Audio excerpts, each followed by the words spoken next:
This video lecture deals with the addition of vectors. It assumes that you know a little bit about vector components as well as the rules regarding the choice of the signs, S-I-G-N-S, plus and minus signs associated with these components. The two vectors we're going to add are shown here. One of them has a length or a magnitude of 60 meters, so we're talking about a displacement vector. So we have a vector A whose length is 60 meters, and this represents the first leg of a hike taken by a hiker who travels initially along a heading of 40 degrees. She pauses, changes direction, and heads along the 345-degree line for 100 meters. We want to know what single vector, what single straight line hike taken by a second person would take her from the starting point of the first person and arrive at the first person's final location. That vector is called the C vector. It's the sum of the two vectors A and B. To find the length of the C vector, which is one of our goals, we need first to find the x component of the C vector, and that's equal to the sum of the x components of A and B. We likewise need the y component of the C vector, which is equal to the sum of the y components. And finally, the length of the C vector itself is the square root of the sum of the squares of the components. Let's take a closer look at the A vector, then the B vector.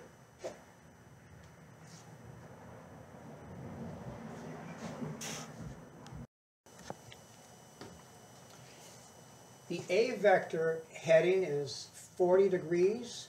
That means that it's inclined in the eastward direction relative to the north direction of 40 degrees. I've labeled the coordinate axes x and y, but you should imagine that the positive y direction is north, that's south, that's west, and that's east. Now, let's determine the various components, x and y components of the A vector. What you do to find components of a vector is to create a right triangle. There are a couple of ways to do this, where the hypotenuse of the right triangle is the vector itself. So there is our hypotenuse. Now there are two ways to draw a right triangle with that length, that vector as its hypotenuse. One way is to drop that line straight down, perpendicular to the x-axis, and I draw that line. That's the base of that right triangle, and that's the leg of that right triangle. You can use your understanding of SOHCAHTOA to determine the lengths of the base, which represents the x component, and the height of the leg. Well, this angle there is 40 degrees also. And to represent the base width there, we recognize it's a hypotenuse times the sine of 40. So it's the length of the A vector, which is 60, times the sine of 40 degrees.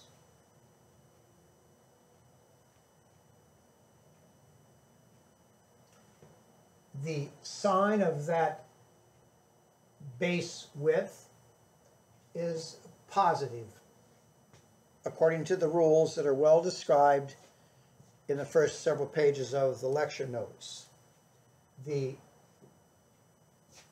quantity shown here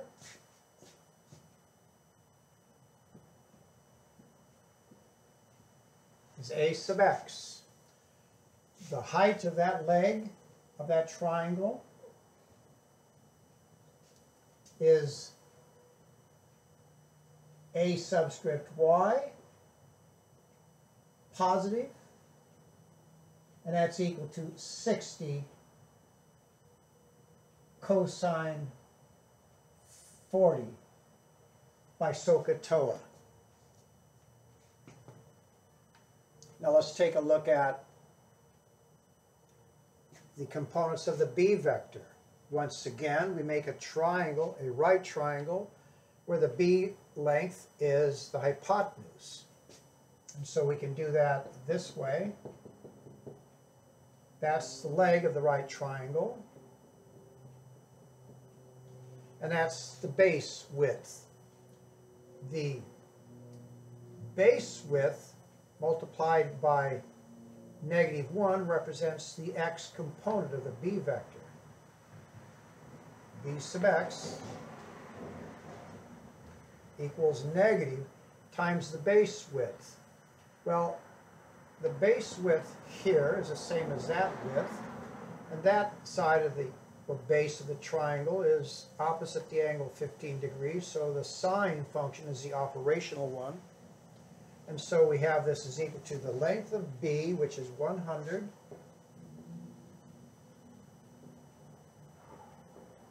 times the sine of 15 degrees.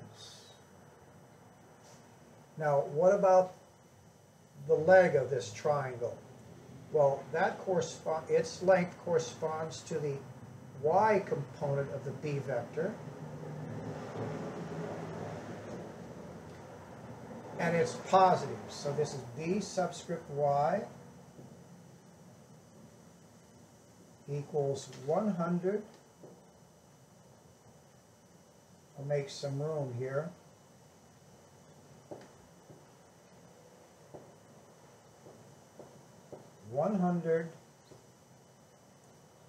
Now this length there is the same as this length here, which is the side of this right triangle that's adjacent to the 15-degree angle.